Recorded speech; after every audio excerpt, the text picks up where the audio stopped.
The Things We All Carry is a podcast about first responders and their stories surrounding trauma on the job.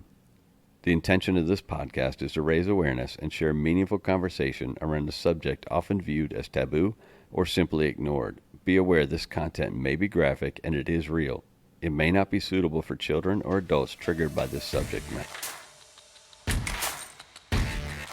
Welcome to episode 59 of The Things We All Carry. Today we set out to discover what happens when you put four podcasters in one room with four microphones. I can tell you it's a little bit of controlled chaos. It was just about a year ago today that I met TJ when he drove to Virginia to meet me and record an episode for this idea I had. That conversation was the first interview I ever held for The Things We All Carry. Little did I know that we would strike up a friendship and not only remain in touch, but depend on each other for random advice and problem solving. A short time later, Stephanie did the same exact thing and lo and behold, also became a sort of advisor and confidant. Mike is a lone holdout, but planning continues and he will soon debut on my show. Between the time we spent together and the text in the group chat, I know I had the distinct honor and privilege to call these three people colleagues and friends. The fact that we can sit in a room and have an open and at times even intelligent conversation is such a blessing for me. I can't suggest enough that you listen to their shows. You can find TJ as the host of the Keep the Promise podcast. Stephanie's show is called the 5 After Midnight podcast, and Lieutenant Mike Nasty is the host of Tip of the Spear Leadership. Each show brings a different light to the fire service, yet shares certain pieces along the way. Take the time to download and listen to each of them. In my opinion, they are some of the best voices in the fire service genre. A quick reminder to please help us build a community which not only recognizes, but supports each other through the struggles and recovery. Reach out through Instagram at The Things We All Carry, or email mystory@thethingsweallcarry.com to offer support and share your story. Please remember to leave a review on iTunes and give a shout out to any first responder you know, love, or care about. Y'all enjoy the show.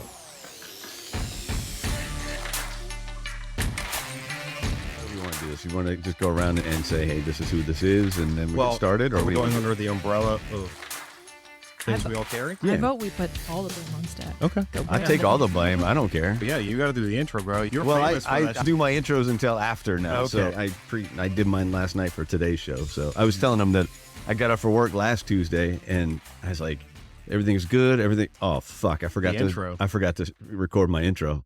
So I had to do it on my AirPods in the station. But I think you're forgiven if you skip one just to I couldn't. It do was. a pattern It would intro. have eaten at me. Nah. Consistency. Plus, this one turned into be a 3-parter, so I wanted to give it some credence. This guy was one of the legends in our department. So, today's is all about his experience with Kyle Wilson's fire, because he was the lieutenant of the first in rescue squad that searched multiple times for Kyle in the fire, and so it was a pretty good one. Yeah, I need to listen to that one. All right, then we'll just do it that way. We'll talk about who you guys are and why we're here. And I have no idea why we're here other than to talk a little bit and introduce everybody's shows to each other's audience. Yeah. Does that make sense? Very good. Yeah, I'm in for that. All right. Well, just make it awkward. All right. So today's a little different because I've got 3 guests and it's a little overwhelming for me, probably a little overwhelming for them. Hopefully, you know all of them. We're going to start with Stephanie and let her introduce herself, and then we'll get around to the other 2 guys. Why we got to pick on the girl first? We're not picking on you. We're just being polite. You just talked about it. Women's History Month goes away, and we stop treating you with respect. But you just got respect. Right. Don't complain about She's it. making fun of me all morning. Beggar What's the rest of choosers, them? ma'am. Good morning, guys. My name is Stephanie White. I'm the host of the podcast 5 After Midnight. Why I am here today is questionable. Stack brought us all together to talk about different issues in the fire department right now. So interested to see what you guys all have to say. So tell me a little bit, or tell me, you don't have to tell me because I know what your show is about, but maybe the audience doesn't know. What's your show about and how do you do your show? My show is really about all the different taboo things that we talk about around the kitchen table that nobody seems to be able to take those subjects and make them see the light of day all the time, because they are things that can get us in trouble if we say out loud, things higher ups might not want to hear, things that have always been an issue, it seems, and never seem to get the solutions they deserve. So that's where that show came about, 5 After Midnight. The concept is you run 5 calls after midnight and you're completely dead honest, almost like you're drunk. You're sitting there with your shift with a cup of coffee and you just verbally vomit those things that you've been stewing about or that have been really pissing you off. That's the concept of it. So just bringing on different guests who have unique perspectives and really about those things. My last guest, for example, was TJ, talking about line of duty deaths and what went wrong there. And you and I have talked before about your aggressive and wonderful take on mental health and the fact that it's not treated the same as every other part of our health. And Mike will end up on there eventually talking about talking about leadership Yeah. and just how certain aspects have gone by the wayside. So it's really trying to bring those issues to light where they deserve to be. All right, I'm going to move on to TJ because I see he's trying to tie knots in my cords. So it's actually his own cord, but he's distracted already. So Listen, TJ, tell us what you're about. Okay, I fidget and I struggle. So my podcasting community is called Keep the Promise, and that came about as an idea to obviously keep pushing firefighters to keep that promise they made to the citizens, but also that we made to each other, right? We talk about the brotherhood, we talk about having each other's backs, and that is like the overarching thing, creating resilient, well-rounded firefighters. So even though podcasts are not supposed to be broad and cover things, do cover the whole spectrum. Talk about mental health, talk about nutrition, strategy and tactics, all these little things that add up to success or failure on the fire ground and outside of the firehouse. So in a way that we can make those firefighters be good on duty and better off duty. And with that, there's a community on Patreon where we all get together and further that goal. And it's awesome. I'm pumped to be here. It's the joke is that you create a podcast just so you can invite your podcasting friends to record episodes. And I think we're covering that pretty well here. Yeah, I think we got the bases pretty well covered for the Nova region, at least. Yeah. All right, Mike, tell us about you. What's your show about? So my name is Mike Nasty. I do Tip of the Spear Leadership. It's a podcast that's basically about self-improvement and leading from the front. And I started it with a extended time off from work from an injury and some other personal things. And it all just came to fruition and took off like wildfire. And now we're here. The main goal of it, though, is to push off that you're never going to be perfect. And there's always room for improvement, and anyone can improve. And a lot of it's from a lot of things that I wish I knew back. I wish I knew then what I knew now. It's not a mantra, but the way I look at things. And I always try to push off things that I learned the hard way, which is 90% of the way I learn is I'm not doing myself any favors. And just moving from it and persevering, being tenactic and just keep moving, keep going forward. And hopefully push that off on other people. And I think if ultimately at the end of the day, I can really grasp a handful of people and this can hopefully make a difference in their lives, then it's a success. I think that's the overarching thing for all of us is trying to make a difference in the audience life and trying to offer a product that brings some value. That being said, I know that we talked about some topics, or we talked about creating some topics for ourselves to talk about today. And I think that I want to jump on one real quick. You said brotherhood. And oh boy, that's a loaded one. It's a very loaded one. I think even now, especially now, I think actually, I'd like to get a definition of brotherhood from each of you. Jesus. Can I start? Go for it. Please. Mike's looking it up. I was going to say, if Mike's Googling brotherhood right now, I'm not going to take his answer, but whatever. I'm not looking at it hard from the yard to find out. I'm pulling up something that I wrote up. Oh, awesome. Perfect. But the rest of us are unprepared and I'm just going to wing it. Wing it. To me, brotherhood, and as a woman, I'm completely comfortable using that term, so I don't want to hear a kickback from the fact that it's a male-dominated term. It's gender neutral. Brotherhood is when you have this group of people with shared experiences who are willing to put themselves in a zone of discomfort to make sure that those around them are okay. So when I am down, the guys around me literally taking one for the team and stepping up to do something that might be uncomfortable, whether it's asking the girl with tears in her eyes, are you okay? Or maybe protecting each other from an aggressive supervisor. Just being willing to be uncomfortable, to be potentially harmed, be it mentally, physically, whatever, to create the continuity of team and to take care of each other. And I know that's a basic answer, but it's a basic thing. Yeah, in some cases, I think it's basic, but I don't know if it is so basic. So, It eludes many people, but at the heart of it, basic thing. all right. So, what'd you write? This is a little paraphrase, but you have to be people oriented. So brotherhood, in my opinion, is not action as much as it is consistency.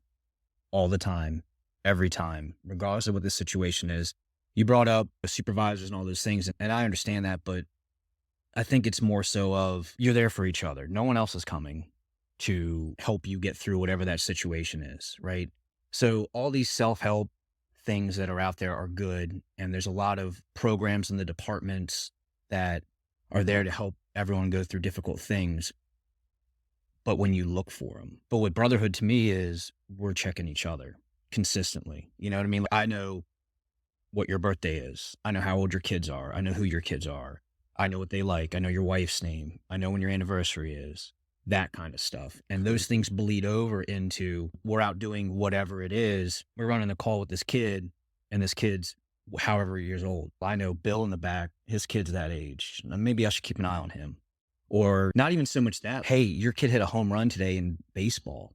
Hey, man, congratulations. Tell me about it. Like, how'd it go? Those things will be pouring off the parents or the guys and girls on your shift, where, you know, they're going to talk about those things. But I think the brotherhood is, you know, just going that extra mile of being there, like helping somebody build a deck, or holding a door open for someone when they're coming in the morning with gear in their hands. Hey, good morning. How are you? You look them in the eye, that kind of stuff.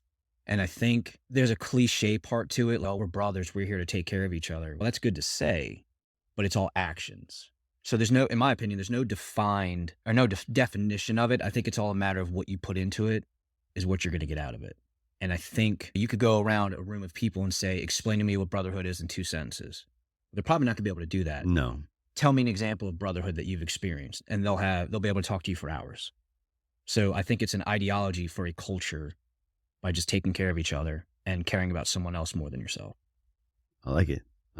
You get to follow that, TJ. Long-winded. You better bring it now. Yeah, Oh, I mean, I'm gonna go sit down. you better and bring write it. An answer. I'm going to take Cheater. the cowardly answer and just take a hybrid of the previous two. And I don't want to be that Debbie Downer, obviously, but it's just as important as it is to say it and to say, oh my God, we live the brotherhood. We do all these things. I feel that we miss that definition a lot, and it takes a lot of work. So for me, that brotherhood is asking those uncomfortable questions, not just, are you okay? Sit down and talk to me. What is happening? And be ready to get that uncomfortable answer. Brotherhood is not bringing your entire region's peer support team to your firehouse after you just lost a guy, because now you're just alienating those people. On the same page, it's those people who show up and say, listen, you need your space. I'm here to show you that I support you in whatever you need. Just call me. So brotherhood is that it's not even an ability. It's a trained behavior to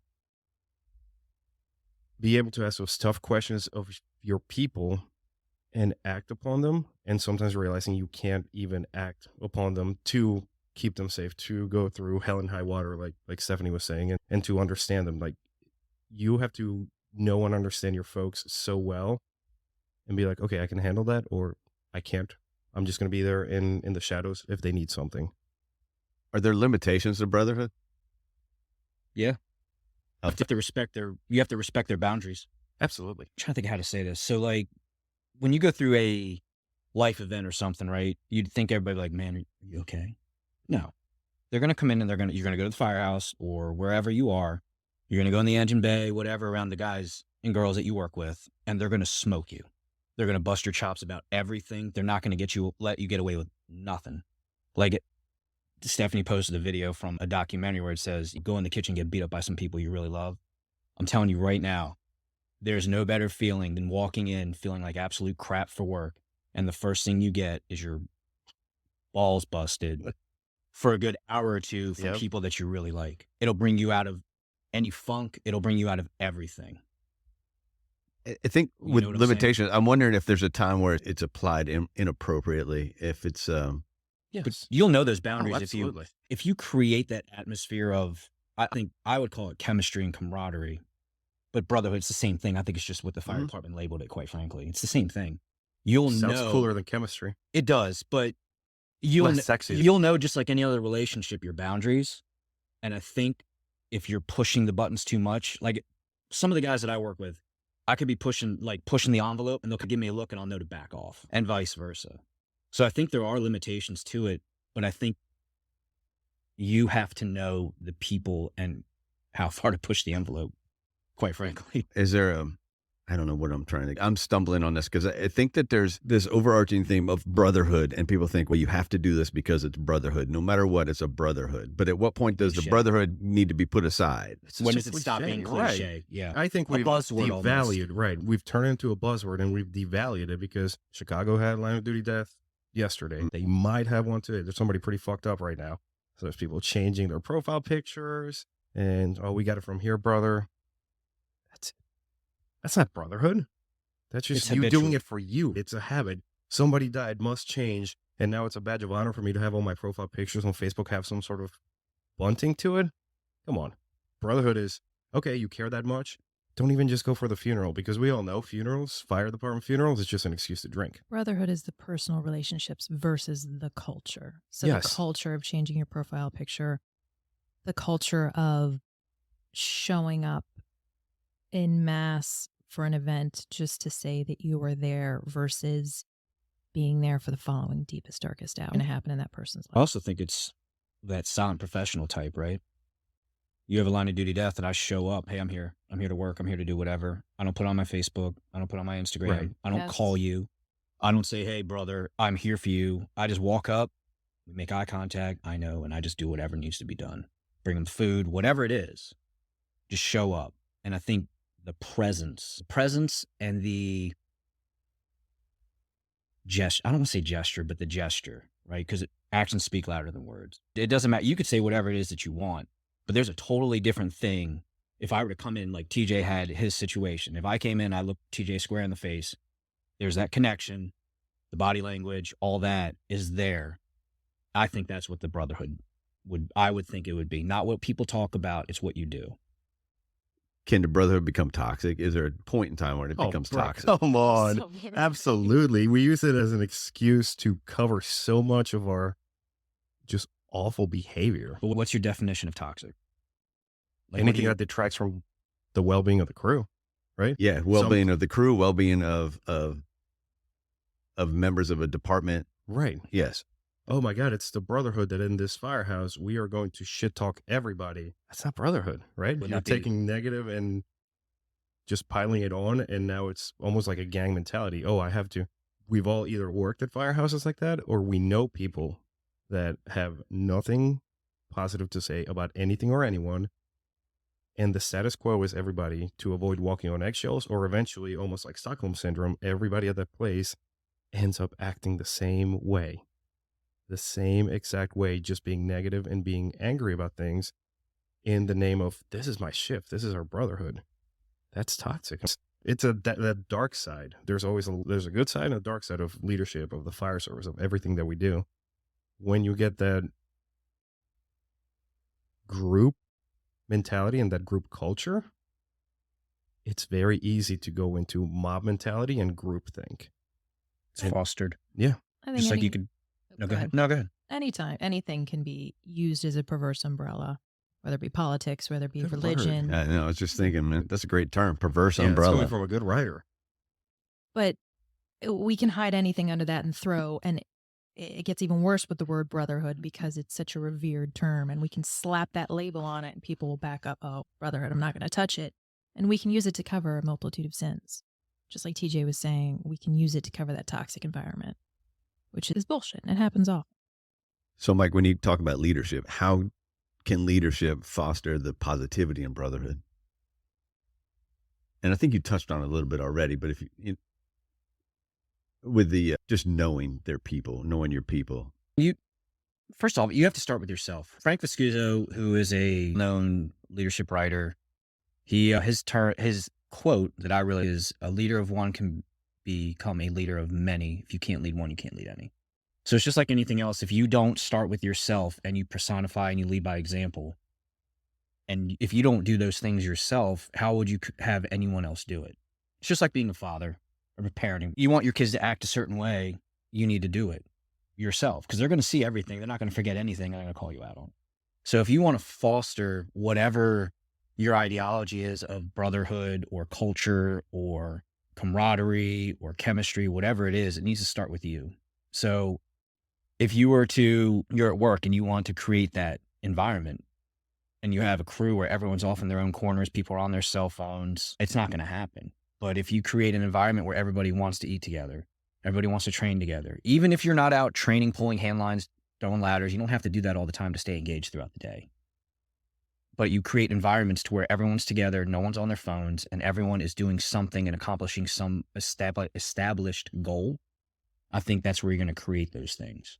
And I think if you do that with the tip of the spear style mentality where you're the one doing the difficult thing all the time, every time, I think in time people will follow you. And once they start following you, then they're going to be inspired to do it themselves individually. Then collectively, the environment's going to be second to none. It's going to be fantastic. You guys have anything to add to that? I think the Maryland guy knocked it out of the park. I'm shocked. Second to none. I'm thinking like a Rescue One t-shirt, and you're just taking slogans, man. Jersey school Second to system none. did well. Yeah, Rescue One in the city. That's her thing. Oh. Also helps that it's only one rescue, so literally second to none. Which city? Baltimore. Oh. We got sorry. Yeah, you guys are close. Around it. Right, Yeah, you guys are close to the big city. Sorry, Listen. us county folk. I'm just a county folk. We're here in the highway corridor. I'm just an urban guy. I don't. All right. So what's another topic? And I know we were thinking of topics to bring up. So somebody throw one out there. Come on. I think I know the answer because I've known you guys well enough for a bit. And your misadventures with the brass, with the dinosaurs, with whomever it might be. I think we're feeling targeted, but keep going. I know this is almost like a support group because I think this applies to all of us. What are your hills to die on? What is that one line in the sand that you draw and you said, that's it. Come hell or high water. I don't care if I'm getting transferred, suspended, kicked out. Because you don't have to answer if you don't want to, but we have to take into account that by saying that we're admitting that our fire service has issues and is broken. And I think that's something that we've all done publicly. So what is that one thing or multiple things? It doesn't matter, but like hills to die on. Mental health.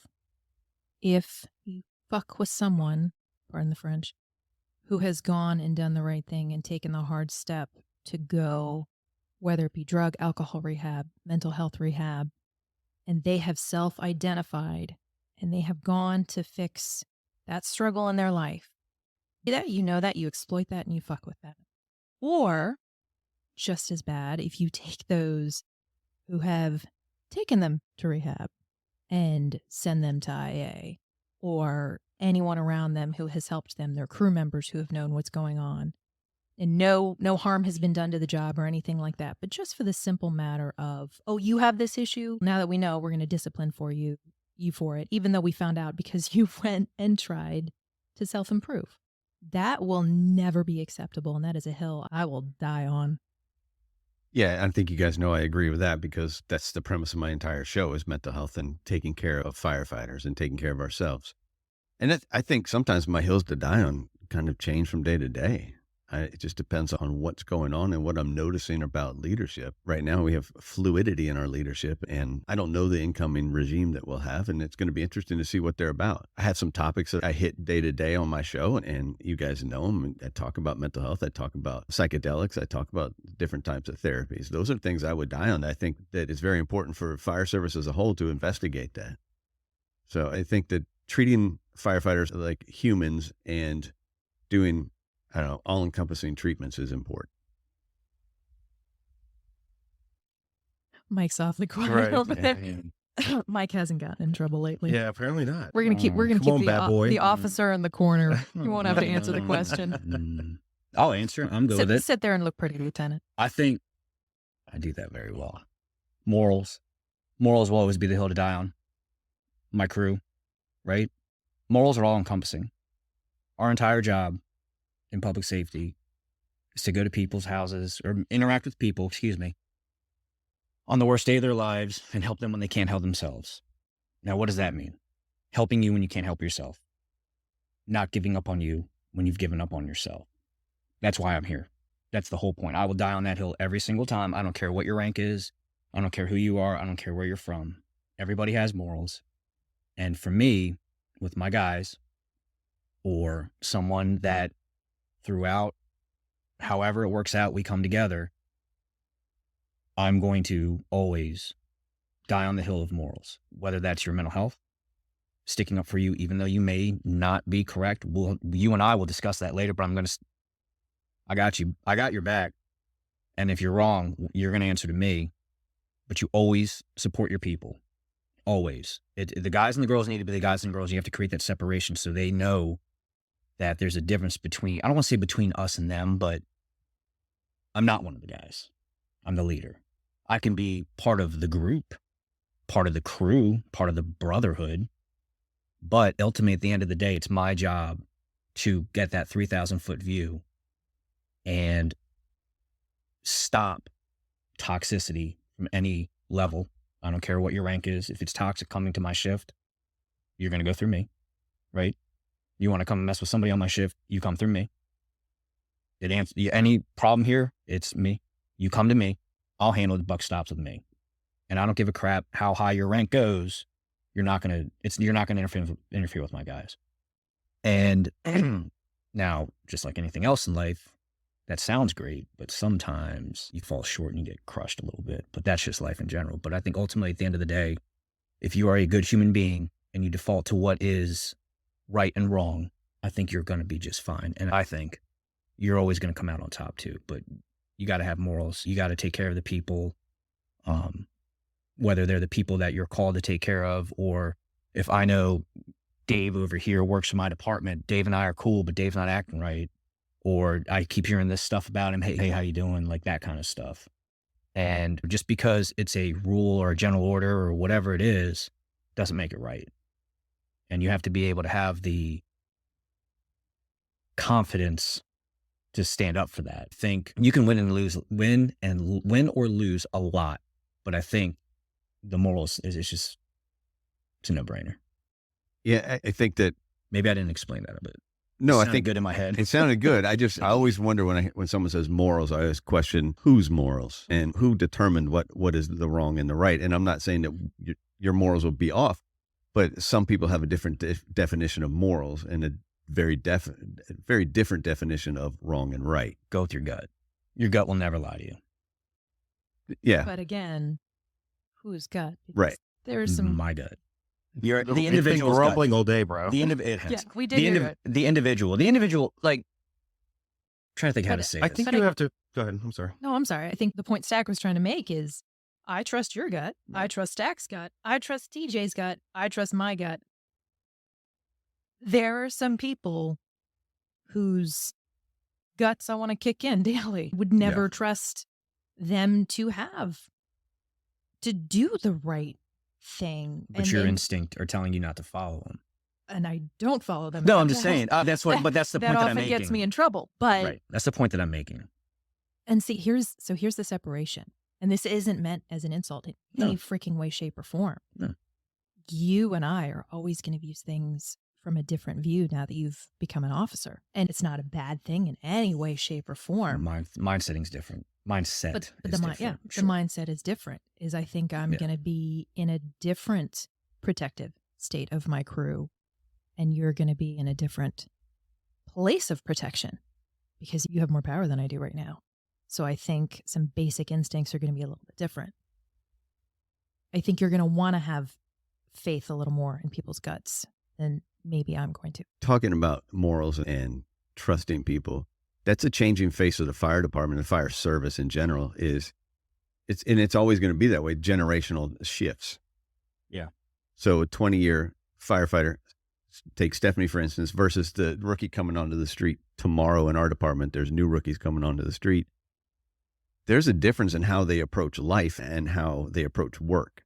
And so how would you guys manage that? Again, because even morals can be different there. But again, it's all leadership by example. And I hear this a lot too, where guys are like, oh, kids nowadays, this, that, or the other, they're just like anyone else. You're just like having a kid. They don't know they don't know what they don't know. If you don't teach them and take the time to explain to them, these are the nuances of the fire department or whatever. You show up, X, Y, you want done. However you want them to act, you have to teach them. And if they don't learn, they don't want to do it, then that's on them. People typically don't do things for one or two reasons. They don't know or they don't know how to. So or if they don't know how to teach. and if they, that's a whole different stuff. But if they don't know, like, here's a good example. Like, I had a conversation with somebody one time, and that person does not drink coffee. They were very adamant about it. And they were talking, I was working overtime. They were working overtime. We were talking, and that person was not very happy that they were told they have to make coffee, and said, I don't make coffee. I don't do that. Why should I have to do that? Blah, blah, blah. Well, this is a teachable moment, in my opinion. And I said to them, I was like, think about it like this. It's not about the coffee.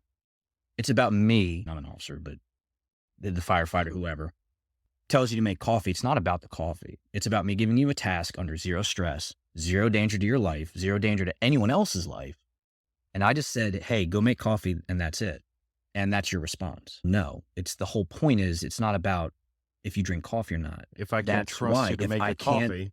If I can't trust you where there's no danger to your life, safety, or anything like that, and no stress, how can I trust you when it's extremely stressful? And there's that cliche of, oh, you could walk in and run a career fire your first day. I never did that, but I've seen it, right? I walk in on my first day and run a career fire. I've never done that, but I've seen it. And it's an example that I like to use because it's like, hey, look, you could walk in. I've never talked to you. I've never met you. You're literally putting your stuff on the apparatus, and now you're running a career fire. So that was an opportunity or a situation where you had to roll the punches, and the person that ran on that call is fantastic. He stepped up to the plate, knocked it out of the park, saved lives. So that's the example that I used with this person. He said, I never thought about it. Nobody explained that to me. I'm like, okay, did you ask him? No, I didn't know I should. But I think it's also on Now you that know. leader, right? Because we love to complain, and we love to complain about the newbies. And I chuckled when you were saying, like, yeah, maybe get them like off their phones. I wish, but these are these generations, right? Like, kitchen table, everybody's on their phone. Yeah, our generation's having doing dinner. it too. Right. We're all doing it. And I think as formal and informal leaders, we have to meet those people where they are and understand, listen, they're not going to stop laying on their phones. Like, I've tried, there's a guy at work, like, he watches Paw Patrol sometime at dinner. He's like, I have nothing to add to the conversation, so I might as well just entertain my mind with something. That's fine. But I know that I can meet him there, right? If I want to foster that friendship and the camaraderie, I know he's going to be there for the Instagram memes and for the dumb TikToks and things like that. So I think it's important as we have more time in the fire service to understand who those new people are and how to reach them, because we should know better. We've been there. We've dealt with the grizzly old veterans who, uphill both ways to school and like a blizzard and tornado, all that stuff. And now we're dealing with the Zoomers and whatever generation comes after them. We ought to know, be like, hey, listen, how can I get through to you? Should we look at videos? Should we look at a book? Should we do it? Should we do all of them? And understanding that it's not their fault. Just no, but you said it yourself with the leadership and informal leadership. Leadership is not a rank or a title. Leadership's an action, ideology, right?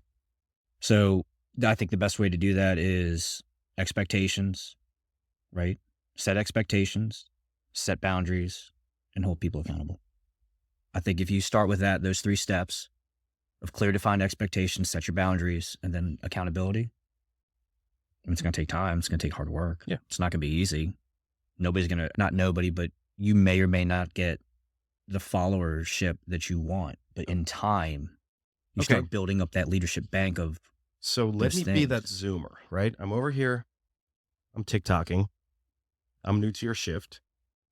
And this is what I've been used to my entire life. A screen in front of my face and asking why and questioning everything and not taking any sort of legacy or any sort of, when we came in, we had these ideals of the fire service as it should be, the brotherhood, that like institutional identity, right? I'm doing this because it's the fire service way.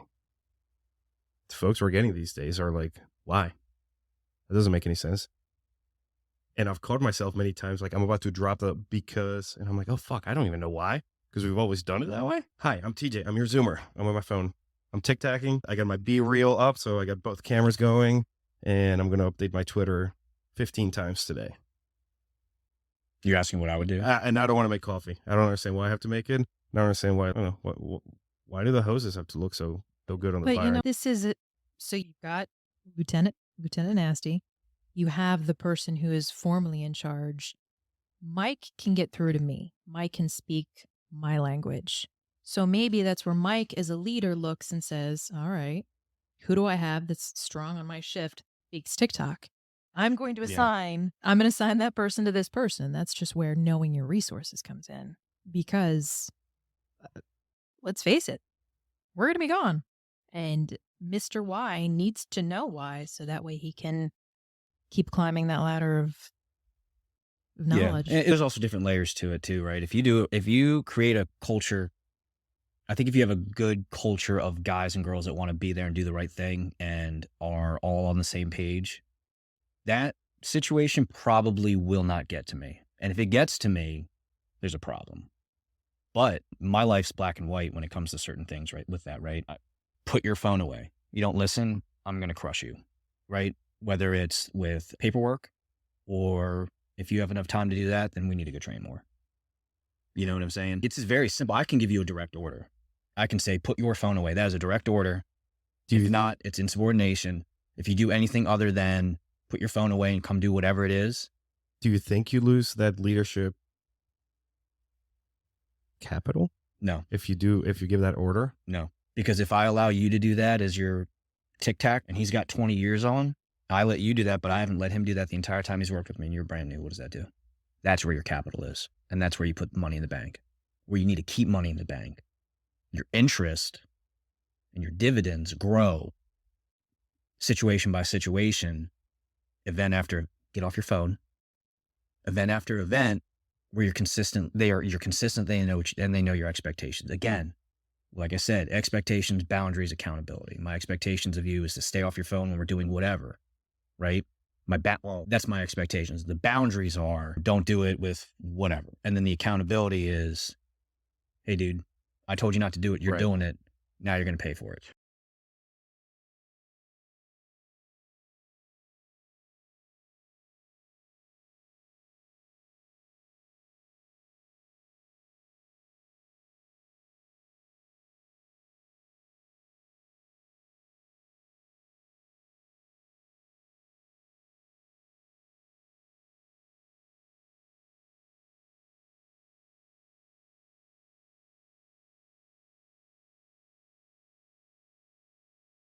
What about a hybrid? And I mean by that, so TJ wants to TikTok. He wants to make his videos. He wants to do this. All right, let's do it. You know what? Let's start making this about what we're doing for training. So you combine the two, but give some and you take some. And I'll back up a little bit too. Like if it's a blatant, I'm not doing that. And that's probably not how the situation probably, in my opinion, would have transpired. Because I would have been, I'm fairly young, and I would have said to the guy, "What are you doing?" "Oh, I'm on TikTok." Well, these guys call you old all the time, so I don't know about the fairly young part. 37. So he's younger than me anyway. I'm a baby. I'm a baby. But what I've learned when it comes to a lot of this stuff with that exact situation, and I've had this play out a few times myself with people that are younger and like in their 20s. One kid was, I don't even think he was 20 yet. He was probably 19. Maybe he was 20. I don't remember. Where it was very similar. I'm like, what are you doing? "Oh, I'm on TikTok." "All right, what are you doing on it?" I was going to do this video and I was checking these videos out on the fire department with X, Y, and Z. "Well, what do you look like? What are you looking at?" And he shows me, "All right, cool. Put your phone away. We'll go do this, that, or the other." Or if you like doing that, do it after 3:00. If you want to be on your phone, you want to mess around on your phone, do it on downtime, do it between calls. If you want to make a video of us doing training, I'll bite on that. Right. Because you're out training. You're out doing something.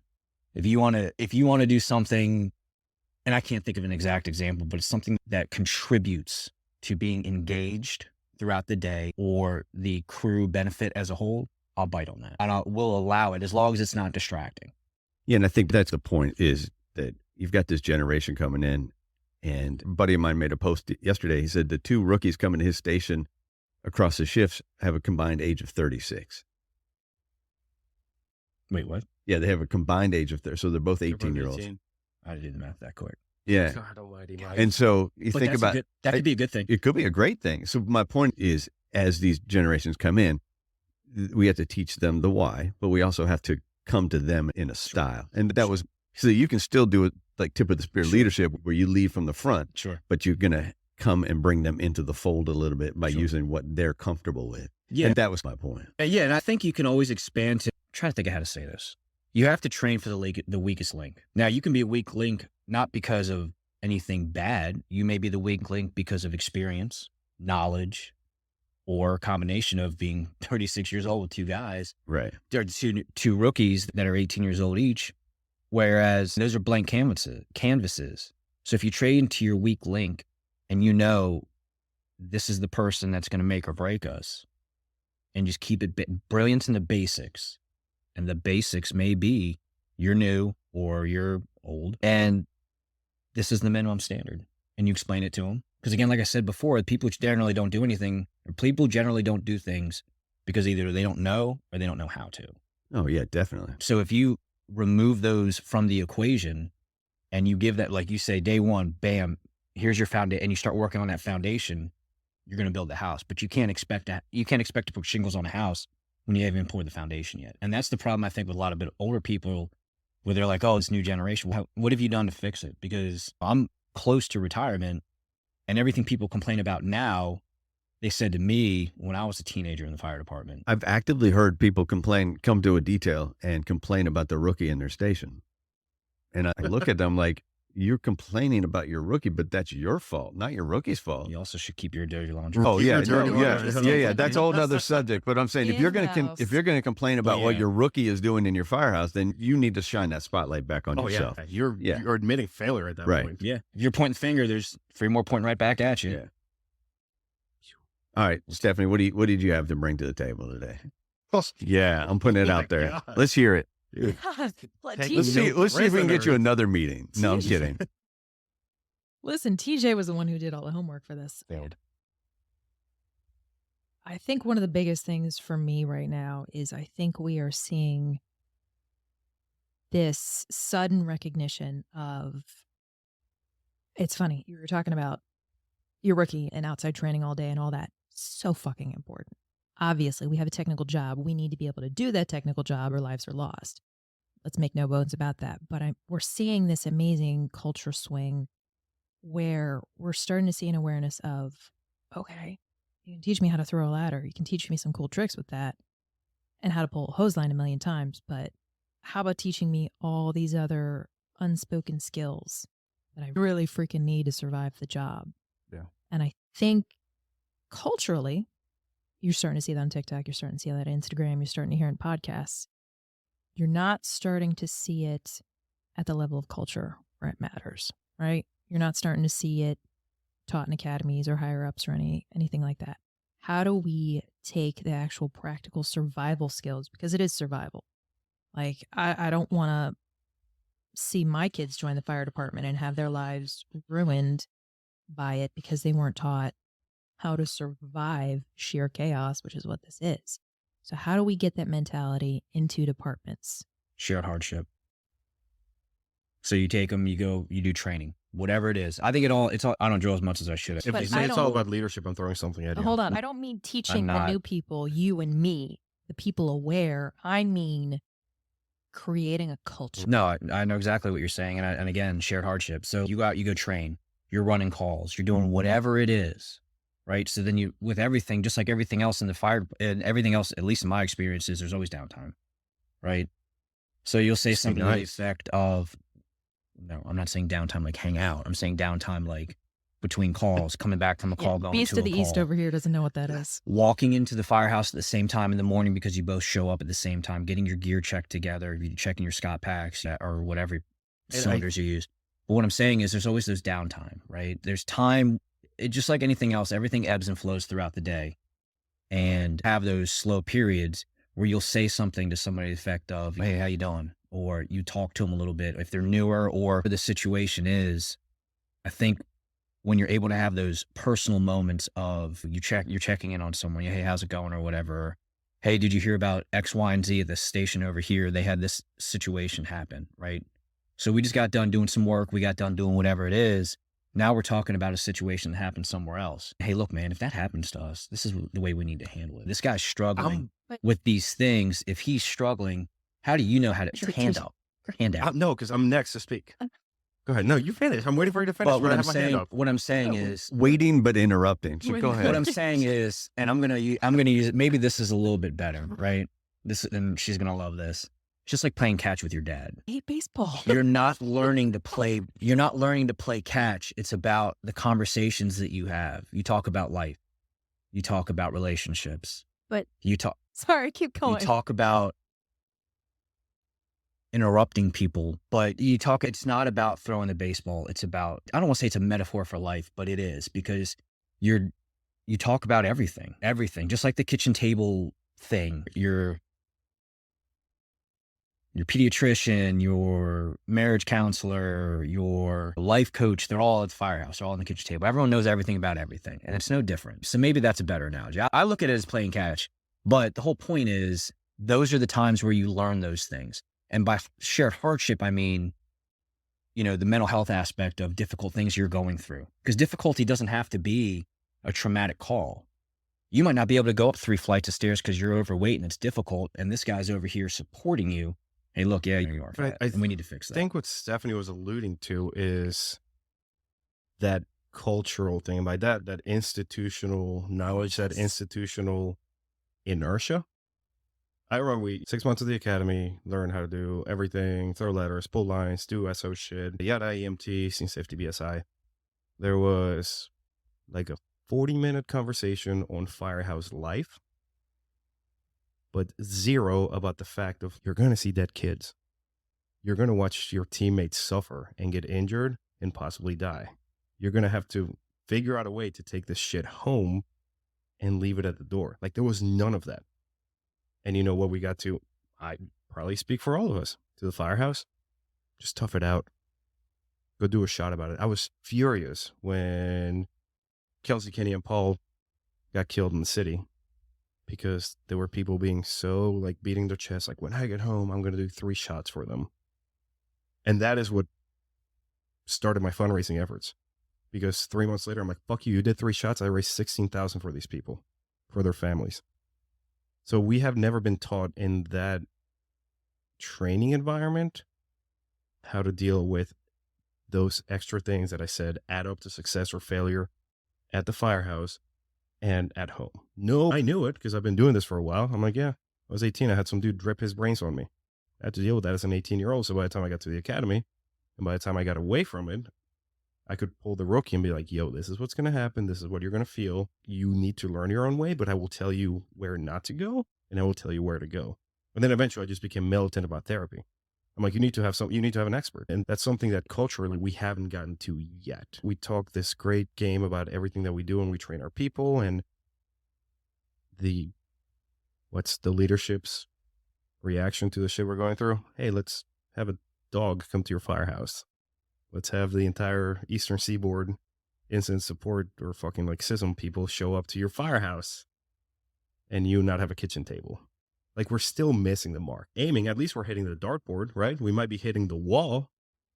We're not hitting the bullseye yet. We're hitting the plywood to the dart. We're hitting the drunk guy that's passing by on his way to the bathroom. So were those the issues you were talking about? Listen, I can count on Mike to do the right thing with his new guys all day long. But what about when Mike goes and the next guy comes along? If we're going to continue to teach people how to survive what it is we do, it's got to be a cultural shift that comes from above. I was talking to a chief about cancer awareness, and it was from my role as a union standpoint. And I said, hey, I really need you guys to buy into this. And he looked at me and he said, no, messaging is your job. You're the union. Messaging isn't my job. I'm this specific rank. And my mind was blown. No, you are this rank. You are this person we are all looking up to and having to hear all the time. It needs to roll down for you. And that is the mentality in so many places is Mr. Nasty, Lieutenant Nasty, he's going to do the right thing, so we're good. I don't need to talk about it. But what about when Mike goes? What about when Stat goes and TJ and Stephanie and other people who haven't maybe realized yet the importance of that message step up to the plate, which is where, go ahead.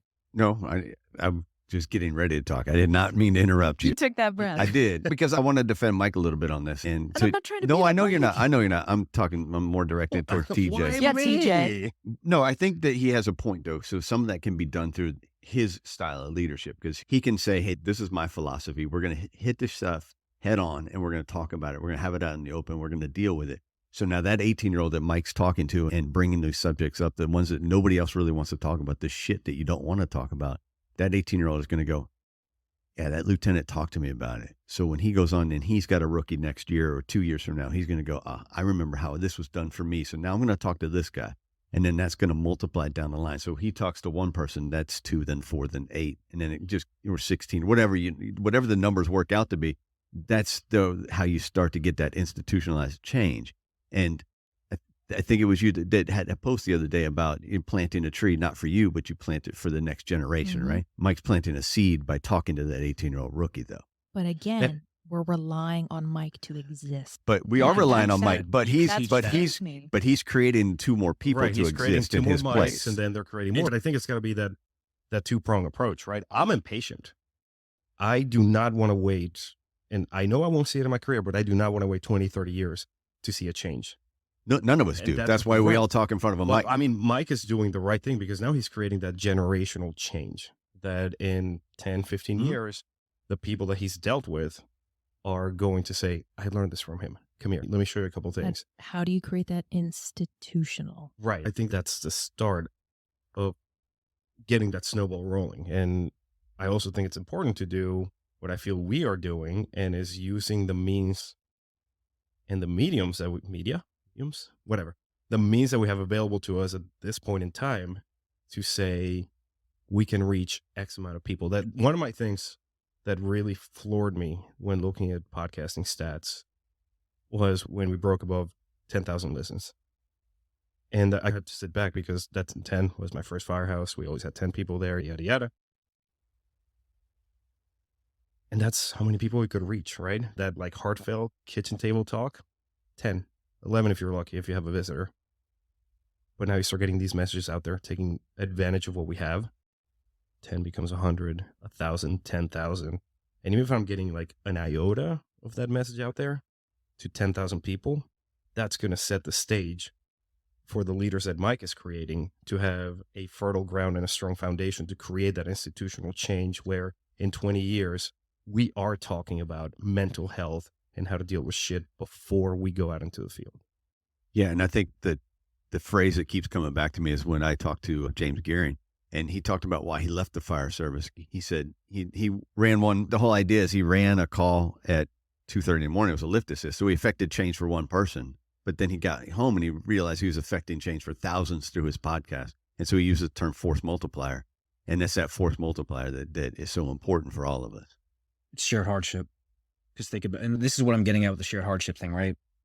It's about it's an ideology. I'm trying to think how to say this. I had it really good in my head a second ago. And then you got interrupted. I didn't get interrupted. That's because we didn't allow him to have his notepad and make ruffling noises. Man, lost. But no, shared hardship. So think about all the people over the years, all the calls that you've ran. I don't know numbers. I can't tell you how many calls I've ran in almost 16 years in the fire department. I don't know. Show off. But every time that you go to somebody's house, it's typically the worst day of their lives. And they don't see you all the time, but we see the citizens all the time, right? So that's going to be a locked in moment, a core memory for the rest of their lives with their interaction with you. They're never going to forget that. So you need to seize the day with that, right? You need to be able to push off that we're in a difficult situation. We did the right thing. And they know. That's how citizens build trust in the fire department or public safety or however you want that to be.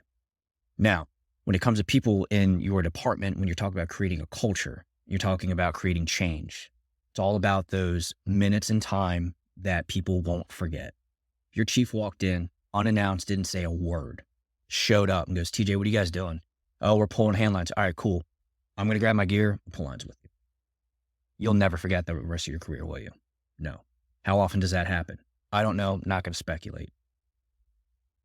Yeah, Right. I'll say it out loud, zero. Either Absolute way, zero. It's in my experience. Sure. I had one chief like that in 18 years. So the point I'm making is you create that moment in time, that ripple where people will remember the moment and then they'll remember the actions afterwards. So if you have a difficult call, TJ comes over to you and says, hey, look, man, this is tough.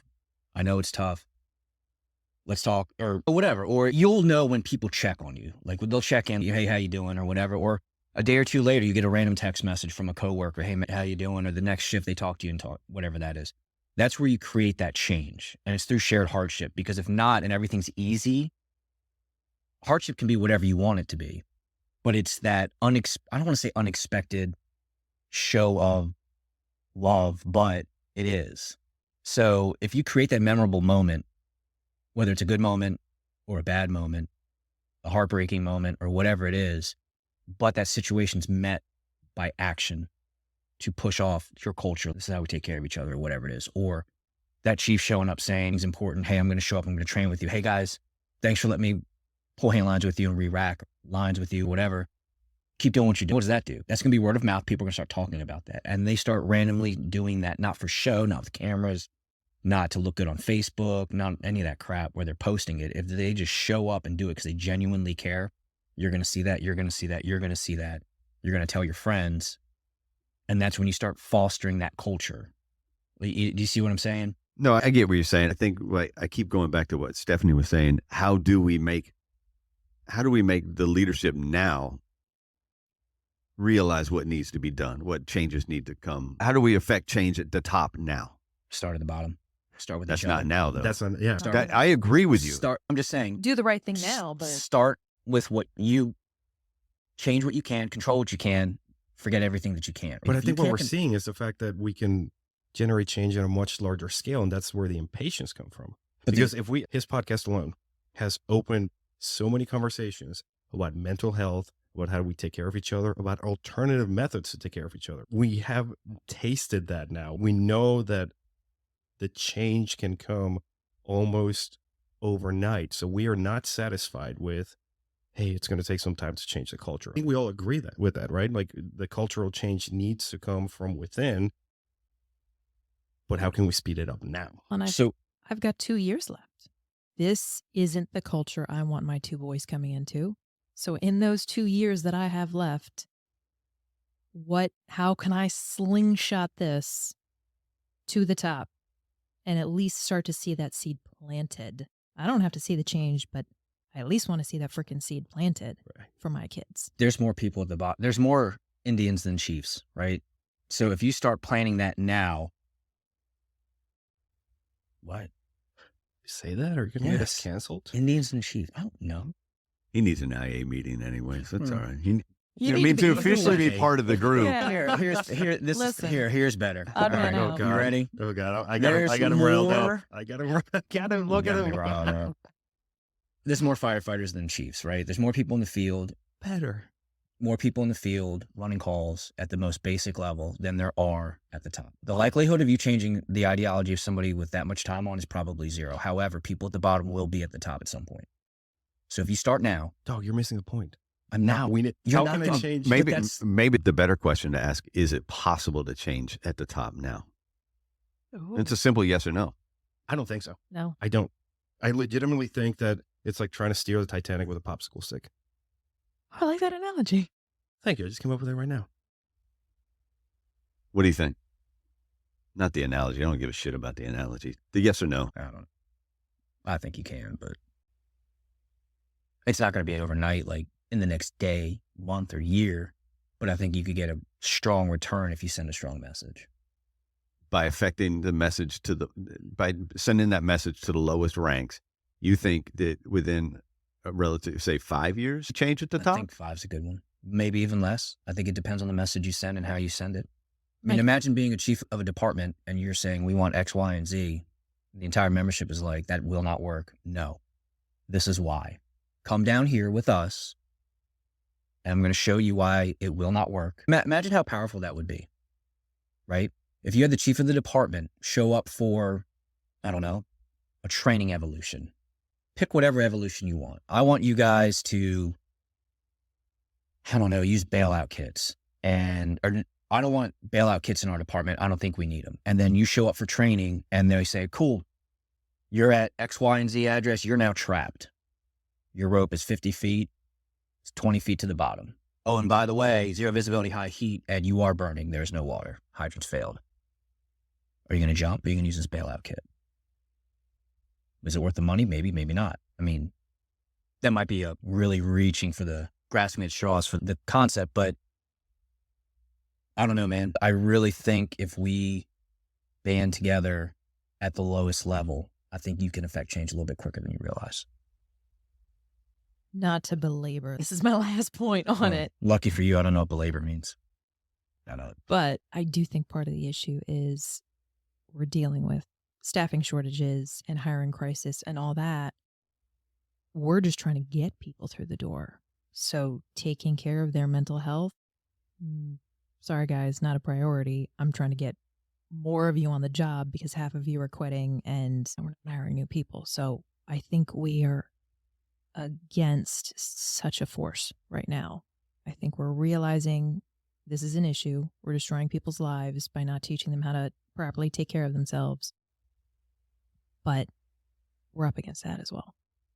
Yeah, I keep formulating thoughts of what I want to say next and what topics I want to talk about next. And I was going to say, what's the one change you feel is inevitable for the fire service? But I want to rephrase that. And I think, what is the one change we need to make to keep people on board? Because we're talking people with, like yourself, Mike, 16 years of deciding, I don't need the retirement. I'm going to leave now because I just don't want to put up with the hassle. I don't want to put up with the wear and tear. I don't want to put up with whatever, you fill in the blank. Myself, I'm 10 years in. I never planned to make this a job I retired from, but I'm also I'm tired of it. I'm tired of the bullshit. I'm tired of, obviously the shift sucks. All of that sucks. But it's, again, going back to that force multiplier where maybe I can affect more change outside of the fire service, but not everyone leaving is doing that. Some people are just leaving to get out of it altogether. So what's something that we can change that will affect that desire to leave? Sleep and medical marijuana. Okay.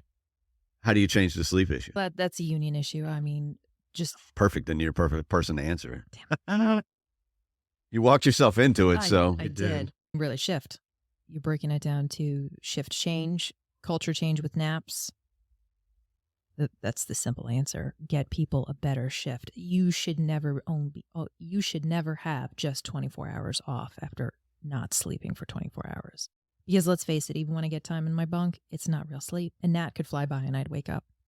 If I am awake practically for 24 hours, I need twice as much time to recover. We're seeing it. We're seeing more and more people have cardiac events, all these kinds of issues at younger ages after drills. After coming off duty, we're destroying our health. Medical marijuana. You and I have had this conversation before. Let's give our people resources that are non-addictive. Let's give our people the ability to, I cannot go home. I live 15 minutes away from my firehouse, if that. I can't go home and go back to sleep. I am wound up as hell. I just came from a stage of fight or flight. There's no goddamn way I can lay down and take a nap. Give me the resource to unwind. Give me the ability to have a non-addictive anxiety, pain med, all these things. I know I'm becoming known as the marijuana lady, whatever. I'm the psychedelic dude. Step up your game. I don't know. Yeah, that sounds cooler. No, at the point where I go to conferences now and people stop, hey, you're the marijuana lady. Right. You put your face to it and that happens, right? Yeah. So how sleep, medical marijuana, how do you change the shift though? Like, how do you talking about convincing leadership again, how do you convince leadership that one shift is the best? You mean one shift schedule structure? Yeah. That's all done through financials. You got to show them the cost benefit. I think we're going to start. That's a tough sell. Yeah. Yeah. Hold on, says the guy who works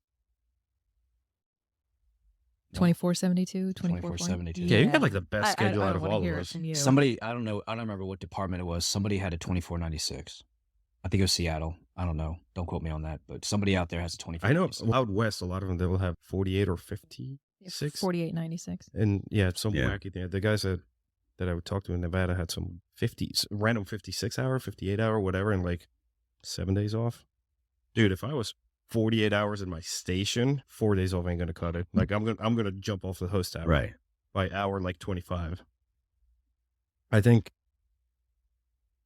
and we're going back to the original question, is like the now. What can we affect in the now? And how? I don't think we can. No, it's financially. I don't know how well we can push that different shift schedule. I know that we had always wanted 24/72, and then people start arguing about they will still want to make more money and this and that. So like we're our own worst enemy in that regard too, because we know those zombies who can work 48 hours overtime and still somehow survive until it catches up in quarter two. And I'm echoing what Stephanie said. It has to be some sort of sleep thing. Like I can deal with the most messed up calls, the weirdest stuff, the toughest fires, whatever it might be. But when I'm sleep deprived, even a lift assist, I'm furious. Like, why am I here? It's a Jekyll and Hyde change. And my captain and I, he said it years ago, even when he was still a firefighter, he's like, one day we are going to wake up and see those studies that say the real reason we all die of cancer and cardiac issues is because our sleep is jacked. And he was saying that 10 years ago. And now we're starting to see those studies come out and say that's why I'm so impatient, because 10 years, that's too long. That's too long for something that we trust our gut. We know in our gut that's what's killing us. Oh, clean calves. Oh, clean your gear, whatever. That's cool. I'm running on 2 hours of sleep. You'll be lucky if I don't wreck on my way home, and a clean cab ain't going to save me. No, I agree with that. Sleep is, I think, is the most paramount thing that we have going on right now. And the other stuff can affect that. Medical marijuana can affect that. Therapy can affect that. Naps can affect that. But I think sleep is the thing that we're all worried about. And that is the most damning thing to us, other than the fact that other things are killing us. We can go down, we can go down many routes. But yeah, so I don't know how to make that change, other than, like you said, to preach breaks, take a nap. And to get out of that old mindset of you have to be going. Yeah.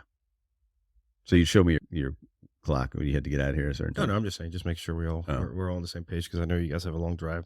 Yeah. I came from a firehouse where naps were the biggest sin ever. It's funny how that goes from house to house in some cases. Like, you're such a shitbag if you're sleeping during the day. It comes from people who haven't been busy before. And then I ended up at the Beast, where the driver's dog, get your sleep when you can, because it ain't going to happen at night. And even if we don't get those naps, at least it's less stressful knowing that I'm not going to have somebody walk by and kick me if I fall asleep on the couch and call me an asshole for sleeping.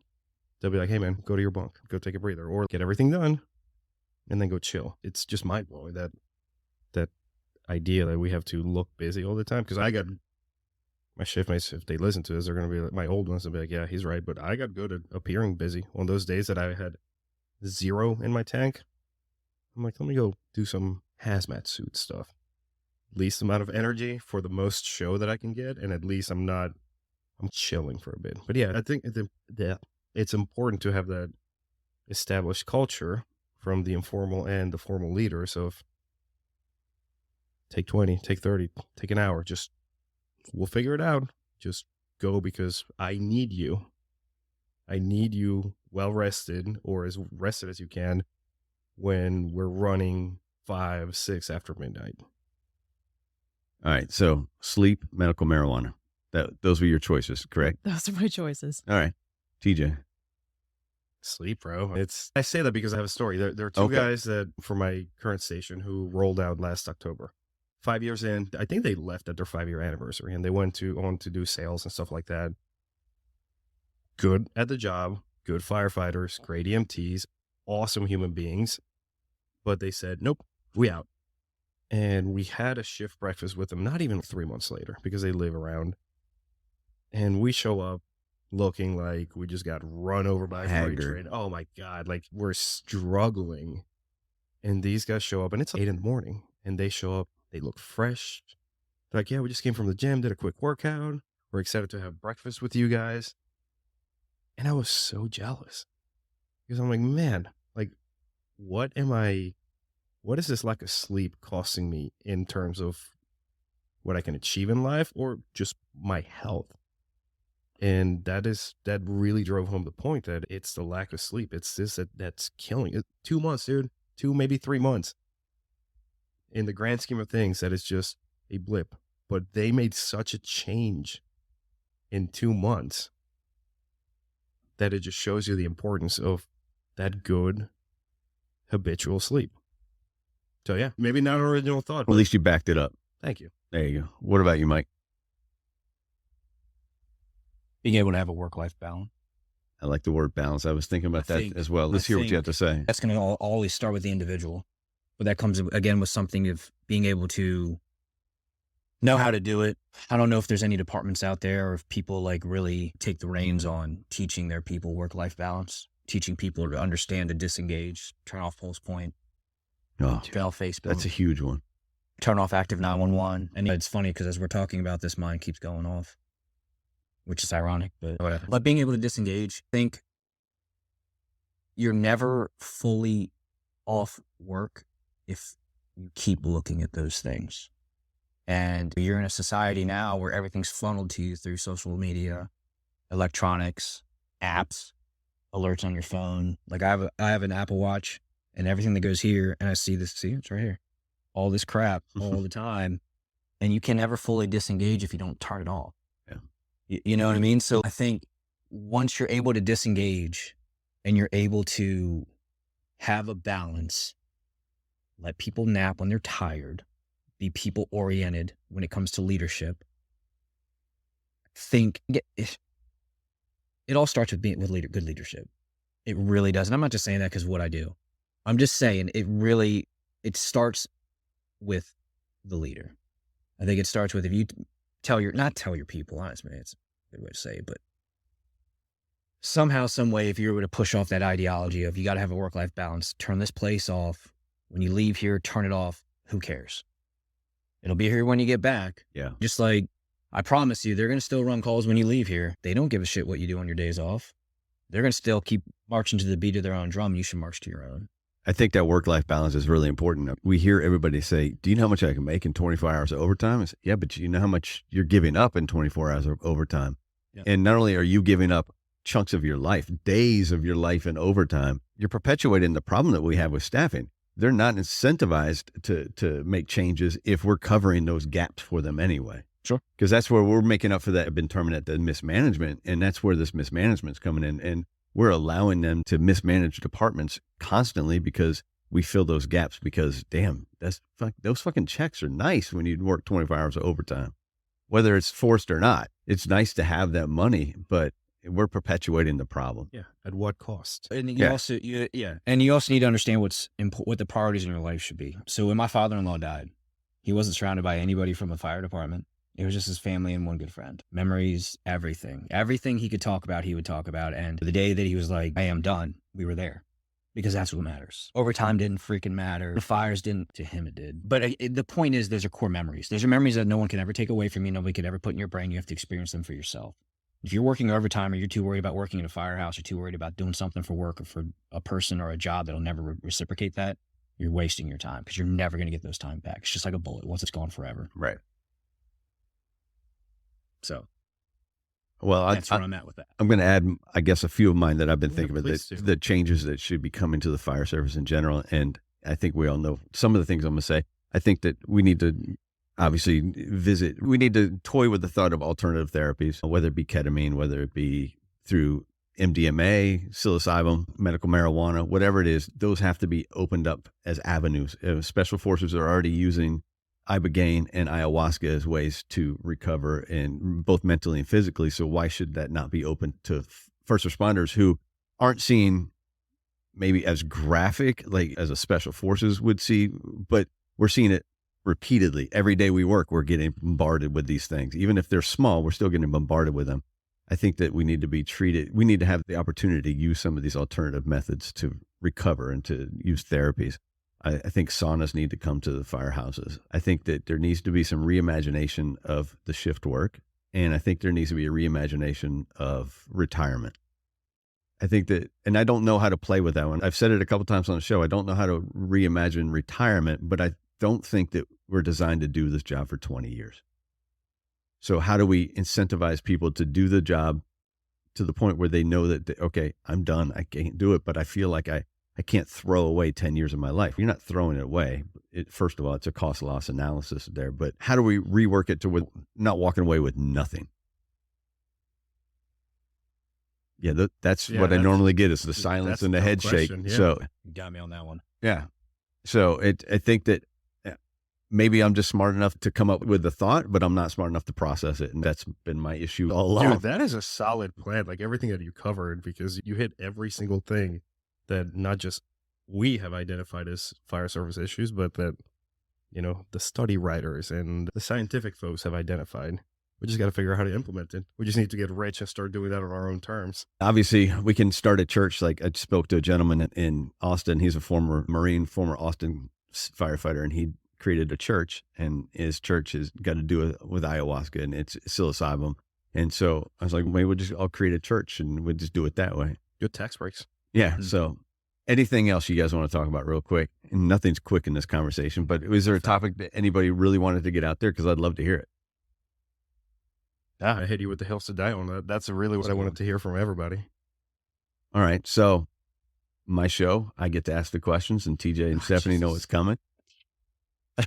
I just need something. I don't give a shit if it's a book or not. I want something that you can give to my audience that they can learn from or just enjoy.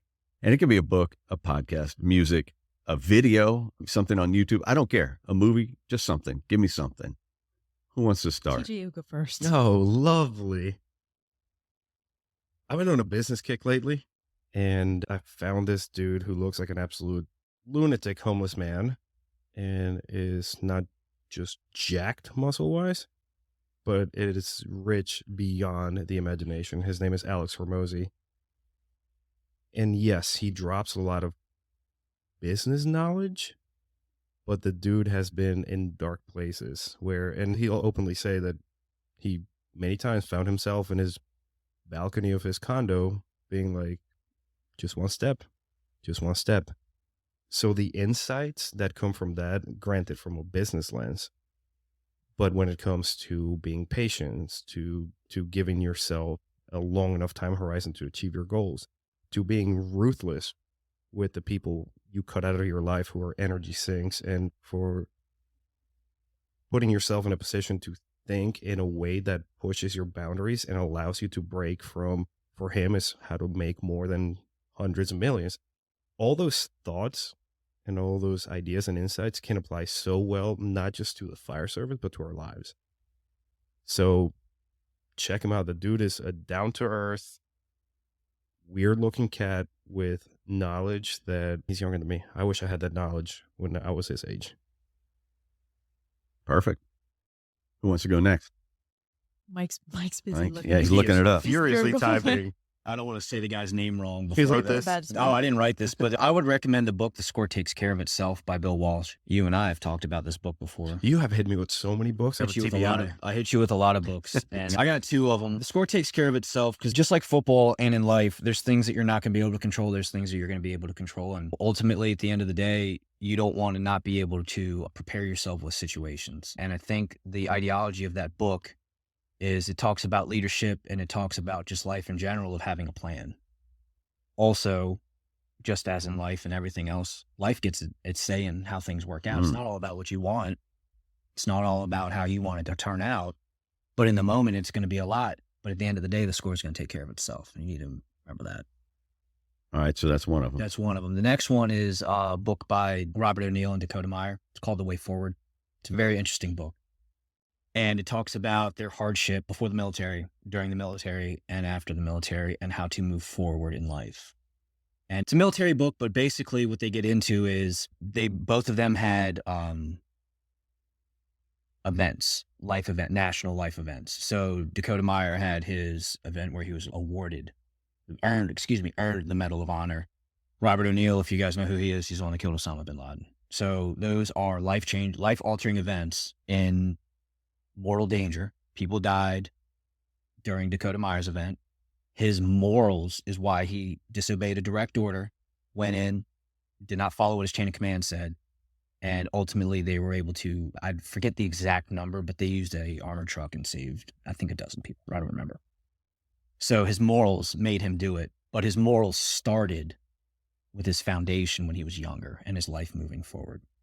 Robert O'Neill was fairly similar, a little bit different, not as tough, but I think his was more so after the life event. How your life changes is all a matter of how you handle it. So the event is whatever it is, and the way forward is how you move forward with it. So that was a good one. And I got one last one. He's taking a page from your book. Right. Well, ironically, I like to talk a lot. No. Yeah. There's another book, and I'm a big proponent of it for leadership, and it's called One Bolt Away. It's written by a guy named Nate Fick. And ultimately, at the end of the day, leadership is a journey. It's not a destination. Just like life is a journey, life's not a destination. You're never going to get there. It's all a matter in which you try to live your life and do your best life. So the book is, he went to Iraq. They were deployed to Afghanistan. It follows him from his career when he went through OCS, and then before 9/11, after 9/11, and then everything in between. And there's a lot of ideology in it behind that. The leadership may not always support you and serve you, but you can affect the situation and control what you can, which goes back into the score will take care of itself. But it has a lot of really good leadership tidbits in there. And I think any aspiring leader or anyone that is in an informal leadership position can learn from all those books. And I think the overarching theme is there's no one you can rely on beside yourself, unfortunately. But if you rely on yourself, you do the right thing, and I don't want to say treat others the way they want to be treated, because I hate saying it like that. But if you do those things yourself, and then you start teaching those things over time, it's going to spread. You're going to create that ripple effect in time. Good deal. I like them. Good books. Stephanie. My name is Stephanie. My favorite podcasts are The Things We All Care. I'm actually going to hit you with a concept that I'm carrying right now. I'm in the phase of life where I'm doing everything, stuff all comes at once, right? That's how it is. It's dead silence, and then all of a sudden you have 1,000,001 projects. And I've discovered that the 5 feet rule for me is how I have to live at this phase in my life. That is something I have to focus on, is the 5 feet around me, the 5 people around me, and really being present. Because I was thinking about it the other day. I have 2 years of calls left to run. And that's not a lot. That's only 2 years left with a bunch of people that I really love, and 2 years left of experiences.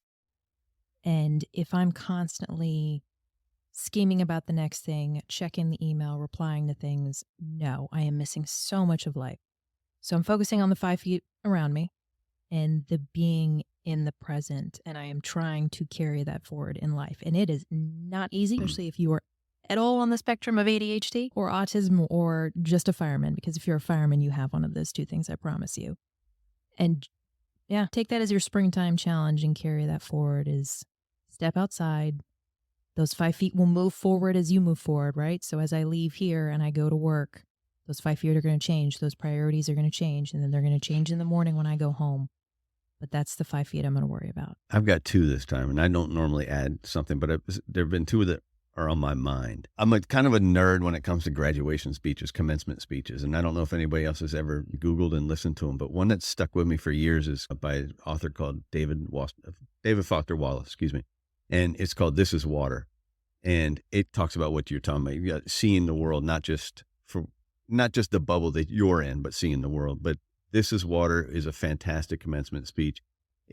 I forgot where he gave it, and I'm drawing a blank on where he gave it, but it's about 15, 16 minutes long, but it's well worth the listen. It's something that I listen to probably 3 times a year, just because it's good to check back in with it. So if you guys get a chance, Google it, David Foster Wallace, This Is Water.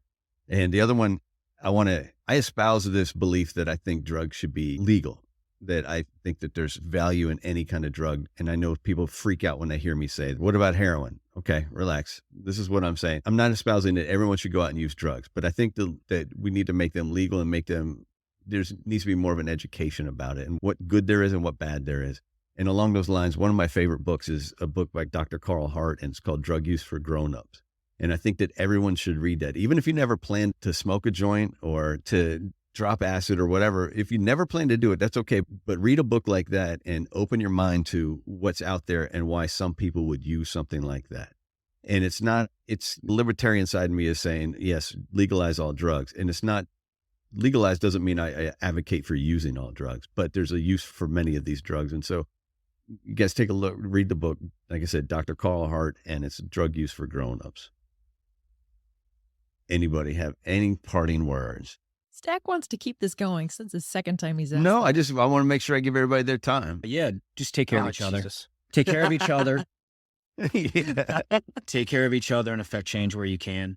I think I said it in the beginning is nobody else is coming for us. We got to take care of ourselves. I hate to say that because it's kind of cliche, but Dude, you're a walking cliche some days. I am a walking cliche. But see, this is why I love the fire service, like this sort of camaraderie, right? This is, yeah. And I think we all agree it's about the people, man. Yeah, we do tough shit. Yeah, we have to take care of each other. But like ultimately, I might remember a couple of the really fucked up calls or the good calls that we went on. But it's those people. It's the laughter and the tears and, the brotherhood. Yeah, the brotherhood. That's full circle shit right There there. it is. Another full circle too. Yeah. When you're Goosebumps. whenever you're ready. No, that's it, dude. You can't go too long. No, but no, just We lost TJ. Go ahead, Mike. Go ahead. anyway. Yeah. So to tie back in, take care of each other. You got to take care of yourself. Take care of yourself. Take care of each other. And the last quote I have, and I'm a big quote guy, and TJ hates this, which is funny that he went upstairs, but there's a book. It's called The Boy and the Horse, the Fox and the Mole. And in the book, they come to a wood line, right? And the horse and the boy are there. And he's like, excuse me. The boy is like, I can't see where I'm going. I don't know where to go. And the horse said, just focus on your next step. So the point that I'm making is with everything, whether you have issues with drinking, people, mental health, whatever it is, I don't care what it is, focus on your next step. Prioritize what matters and live your life. And I think at the end of the day, you'll be okay. All right, before we close out, tell us where everybody can find you and what you have in the plans. Where do you want to take the podcast? So you can go on to any podcast platform and search Tip of the Spear Leadership Podcast. I'll come right up. You can go on Instagram, Facebook, TikTok. I think that's all. And LinkedIn is going to be my name, which is Mike Nasty. You should be able to find me. I think I'm the only one. If not, I'll be the only one that has a background of a Tip of the Spear Leadership Podcast. It should come up. And then Instagram would be @ and then tip _ of the Spear Leadership with underscores in between on Instagram. My email would be @tipofthespearleadership@gmail.com with periods in between the words. And the goal of the podcast and the point of why I'm doing what I'm doing is, again, like I said in the beginning, is to create a culture of competent leaders. Something I didn't have when I started. I was young. I was in my 20s when I became an officer, and I did a lot of really dumb things. So I hope to take it to the level where someone, I'm not worried about how many, just at least if I can grab one person and hopefully make a difference, that's what I want. And where I'm going is I got nothing to lose. So wherever it goes, I'm happy with. Perfect. Stephanie, where can we find you? You can find me on any of the podcast apps, That Paperwork Firefighter on Instagram, or 5 After Midnight, or any fire engineering publication. You're going to find me on there. LinkedIn, my name, Stephanie White, and email stephanie.k.white@gmail.com. As far as where am I going? Hopefully back to Virginia at some point today. I think I just want to keep finding that next problem and bringing in the people who are brighter than me to discuss it and find solutions and influence that change from the bottom, like Mike has been talking about this whole time. If you want to go far, go by yourself. Or no, crap. If you want to go fast, go by yourself. If you want to go far, go with others. Wait, Listen, if Way anybody wants to to buy Mike some destroy Christmas it. presents, he loves word art with things like Live, Laugh, Love. If you want to go far, go by yourself or I have alone that. or Now fast. I know what I'm getting for his birthday. I have that upstairs, actually. Listen, he Shocking. does. You haven't noticed? Okay. No, I'm trying not to puke. All right, TJ, where can we What find was you? the question? I was in the bathroom. Where can we find you and where do you want to take your show? So you can find Keep the Promise on obviously all podcasting platforms. Keep the Promise on Instagram. Keep.the.promise. You can just search it. Instagram's algorithm is good at that. And join keepthepromise.com. That tells you everything you need to know about the community we're running and the awesome things that we're doing. as a Good job, Mike. I didn't mean to do that.